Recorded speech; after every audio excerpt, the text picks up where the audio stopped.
जय Hind and hello guys, स्वागत है आपका आपके अपने YouTube चैनल ज्ञानदेह होस्ट में। और इस वीडियो में मैं आपको बताने वाला हूं Assam rifles technical and tradesman भर्ती 2023 ऑनलाइन फॉर्म के बारे में। और ये वीडियो मैं आपके लिए दोबारा से इसलिए बना रहा हूं क्योंकि आपके काफ़ी सारे ऐसे कमेंट आ रहे थे जो कि आप प्रॉब्लम फेस कर रहे हैं इस फॉर्म को भरने में। तो मैंने सोचा कि एक एक करके क्यों आपको कमेंट करें, आपको एक वीडियो ऐसी दी जाए जिसमें कि आपके सभी जो प्रॉब्लम है उनका सोल्यूशन दिया हो। ऐसा कोई अन्य यूट्यूबर नहीं करता, मैं आपके लिए इसलिए करता हूं ताकि आपसे फॉर्म भरने में कोई भी मिस्टेक ना हो। और मैं आपके लिए तब तक वीडियो बनाता रहता हूं फॉर्म के बारे में, चाहे एक कैंडिडेट ही क्यों ना रिक्वेस्ट करे, तब जब तक आपकी जो सभी प्रॉब्लम है वो सोल्व न हो जाए। अब चलिए बात करते हैं कि कैसे आपको इसमें फॉर्म को भरना है। तो यहाँ पर बेसिकली आपके सामने एक प्रॉब्लम ये आ रही है कि जब आप फॉर्म को भरते हैं तो आपके सामने एक डुप्लीकेट कैंडिडेट का एरर आता है। तो ये एरर आपको कैसे सही करना है वो आप जान लीजिए। जैसे कि अगर आपने अपनी इन्फॉर्मेशन फिल कर ली और उसके बाद में आपके सामने डुप्लीकेट कैंडिडेट का एरर आता है, तो आपको क्या करना है,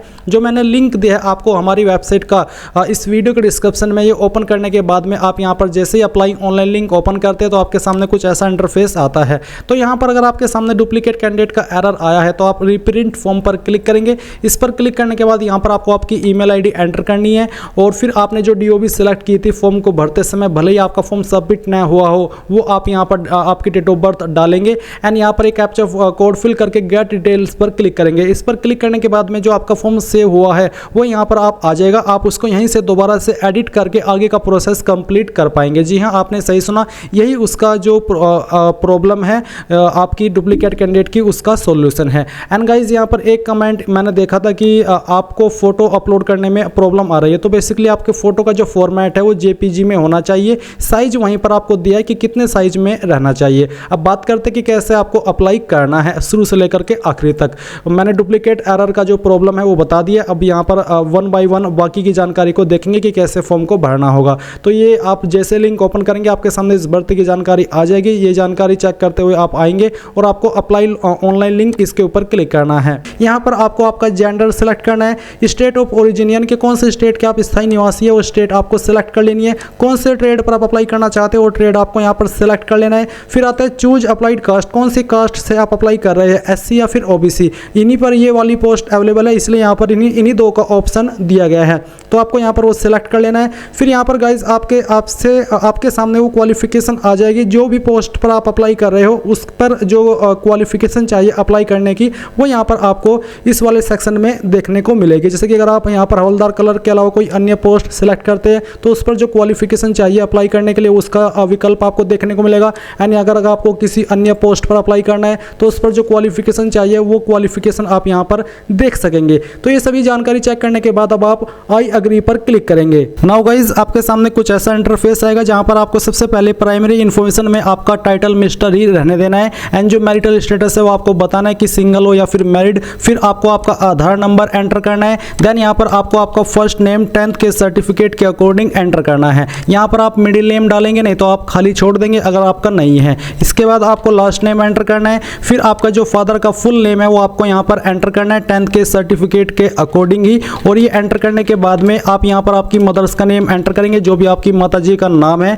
एंड फिर आपकी जो भी डेट ऑफ बर्थ है वो आप यहाँ पर एंटर कर देंगे। पहले आपको यहाँ पर डे लिखना है, इसके बाद में आपको मंथ लिखना है और फिर जो भी आपका ईयर है वो आप यहाँ पर स्लैश लगा करके लिख देंगे। रिलीजन आपका जो भी है वो आप यहाँ पर सिलेक्ट कर लेंगे। इसको सिलेक्ट करने के बाद में आप यहाँ पर आपका मोबाइल नंबर एंटर करेंगे। इसके बाद फिर आप अपनी ईमेल आईडी एंटर करेंगे। अब आते हैं select community. If any candidate have to submit community certificate during PET PHT duly signed by competent authority, यानी कि जब आपका पीएचटी पीईटी होगा तब आपको एक कम्युनिटी सर्टिफिकेट देना होगा। तो यहाँ पर अगर आपकी इनमें से कोई कम्युनिटी है जो कि यहाँ पर मेंशन की गई है तो आप अपनी कम्युनिटी सिलेक्ट कर लेंगे। इसके बाद यहाँ पर आता है आपका एड्रेस इन्फॉर्मेशन, जहाँ पर आपको आपका प्रेजेंट एड्रेस एंटर करना है। तो जो भी आपका कोरेस्पोंडेंस यानी कि प्रेजेंट एड्रेस है वो आपको लिखना है बिना डिस्ट्रिक्ट और स्टेट के, क्योंकि डिस्ट्रिक्ट के लिए आपको अलग से सेक्शन दिया है। तो आप यहाँ पर आपकी डिस्ट्रिक्ट एंटर करेंगे और इसके बाद में यहाँ पर आपकी कौन सी स्टेट है वो ऑटोमेटिकली आ जाएगी। फिर आपको यहाँ पर आपका पिन कोड एंटर कर देना है।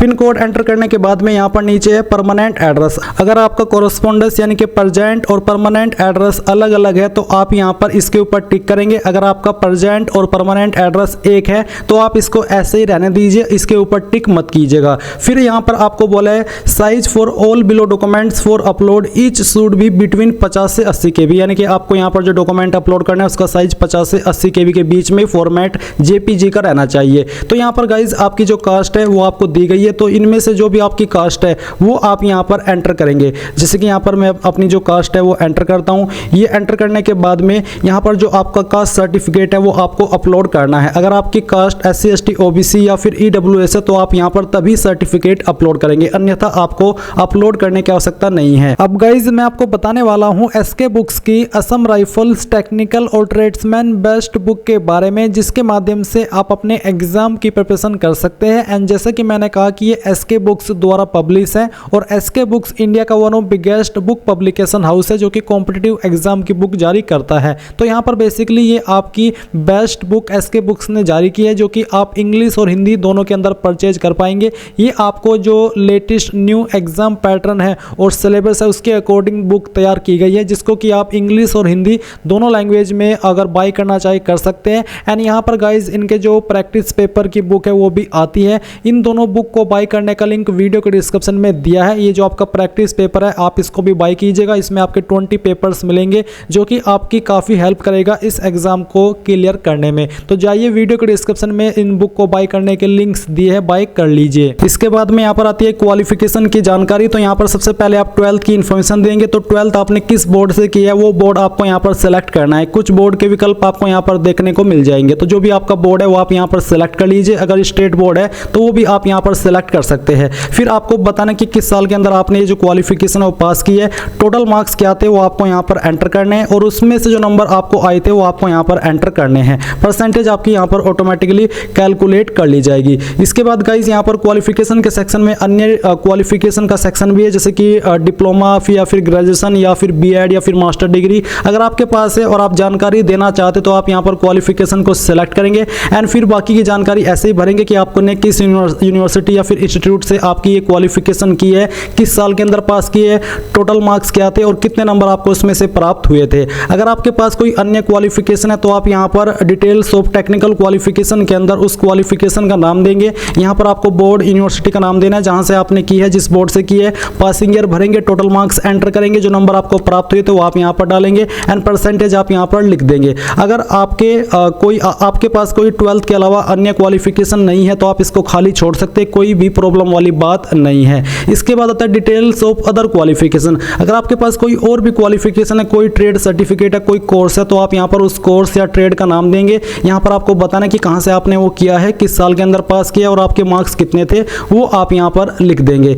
इसके बाद यहाँ पर आता है certification experience from government organised institute organisation only applicable. Basically अगर आपके पास यहाँ पर ये जो सर्टिफिकेट है उसकी जानकारी आपसे मांगी गई है। तो जैसे कि जिस पोस्ट पर हम अप्लाई कर रहे हैं इस पर यहाँ पर टाइपिंग स्पीड मांगा है जिसमें कि 35 वर्ड पर minute in English and 30 word पर मिनट इन हिंदी होना चाहिए। तो यहाँ पर गाइज आपको बताना कि आपने ये जो सर्टिफिकेट है वो किस इंस्टीट्यूट या फिर किस ऑर्गेनाइजेशन से किया है। एंड इसके बाद में आपके पास कितना एक्सपीरियंस है ईयर के अंदर वो आपको यहाँ पर लिख करके बताना है एंड कितने मंथ का है वो आप यहाँ पर बता देंगे। इसके बाद गाइज यहाँ पर आपको जो सर्टिफिकेट है वो भी आपको अपलोड करना है। इसका साइज 50 से 80 KB के बीच में रखा है। तो आप चूज फाइल के ऊपर क्लिक करके जहां पर भी आपकी फाइल है वो सिलेक्ट कर लेंगे। अब आता है declaration of result uploading. Are you agree to upload result online. अगर आपको यहाँ पर कोई ऑनलाइन रिजल्ट अपलोड करना है तो आप इसके ऊपर टिक करें, नहीं तो आप इसको ऐसे ही रहने दीजिए। फिर आता है रिक्रूटमेंट टाइप। तो यहाँ पर आपको एडवर्टाइजमेंट अप्लाइड कैंडिडेट इसी के ऊपर रहने देना है। अगर आप एक्स सर्विसमैन है तो आप यहाँ पर इस वाले सेक्शन पर जो कि दूसरे नंबर पर है इसको सिलेक्ट करेंगे। फिर यहाँ पर अगर आप डिपार्टमेंटल कैंडिडेट है तो आप इसको सिलेक्ट कर लेंगे, नहीं तो आप इसको ऐसे ही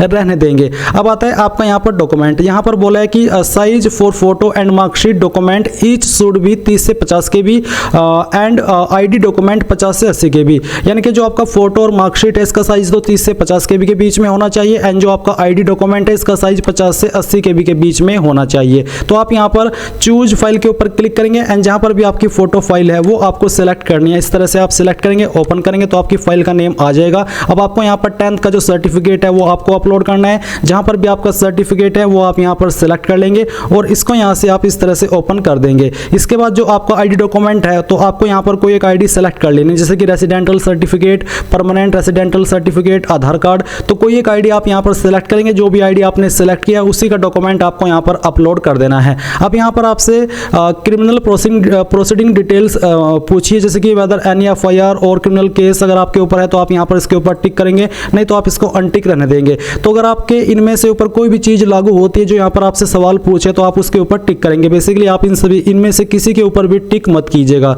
अब आपको यहाँ पर नीचे डिक्लेरेशन में आप पहले इसका नाम देना है कि कहाँ से आप इस फॉर्म को भर रहे हैं। ये देने के बाद में आप यहाँ पर ये वेरिफिकेशन कोड एंटर करेंगे, सभी जानकारी को चेक करेंगे एंड सबमिट पर क्लिक करेंगे। अब गाइज आपने जो भी जानकारी भरी है उसका रिव्यू पेज आपके सामने आ जाएगा। अगर आप कोई जानकारी रिव्यू या एडिट करना चाहते तो आप यहाँ पर टिक करके उसको रिव्यू कर लेंगे, नहीं तो आपको फाइनल सबमिट पर क्लिक करना है। अब गाइज यहाँ पर आपके सामने कुछ ऐसा इंटरफेस आएगा जहाँ पर बेसिकली प्रिंट एक्नॉलेजमेंट का सेक्शन है। आप यहाँ पर चाहे तो प्रिंट एक्नॉलेजमेंट के ऊपर क्लिक करके यहाँ से जानकारी को प्रिंट कर लीजिए एंड इसके बाद में आपको यहाँ पर पेमेंट को जमा करने का सेक्शन मिलेगा। तो आप किस माध्यम से फीस को जमा करना चाहते हैं, बैंक चालान पेमेंट या फिर ऑनलाइन पेमेंट, तो जिस भी माध्यम से चाहते हैं वो आप सेलेक्ट कर लेंगे। जैसे कि अगर आपको ऑनलाइन माध्यम से करना है तो आप click here for online payment इसके ऊपर क्लिक करेंगे। इसके ऊपर क्लिक करने के बाद में आपके सामने ऑनलाइन पेमेंट का सेक्शन आ जाएगा। अब आपको यहाँ पर क्या करना है, यहाँ पर आपको गवर्नमेंट डिपार्टमेंट के ऊपर क्लिक करना है। गवर्नमेंट डिपार्टमेंट के ऊपर क्लिक करने के बाद में आपको क्या करना होगा, आपको यहाँ पर फिल्टर बाय स्टेट के अंदर मेघालय सेलेक्ट करना है। तो यहाँ पर आप आएंगे और इसमें आपके सामने जो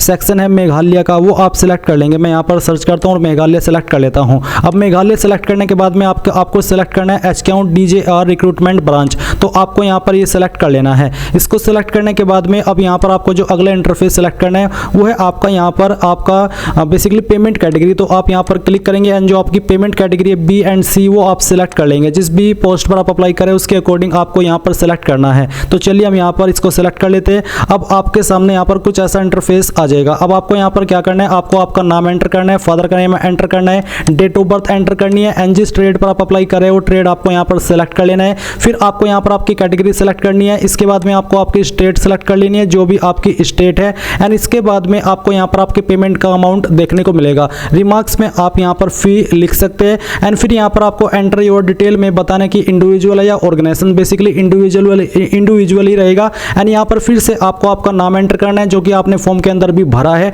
डेट ऑफ बर्थ आप यहाँ पर अपनी सेलेक्ट कर लेंगे, अपना मोबाइल नंबर एंटर करेंगे, यहाँ पर अपनी ईमेल आईडी एंटर करेंगे। फिर आपको यहाँ पर टिक करना है और टिक करने के बाद में कैप्चा कोड यहाँ पर फिल करना है और फिर आपको नेक्स्ट पर क्लिक करना है।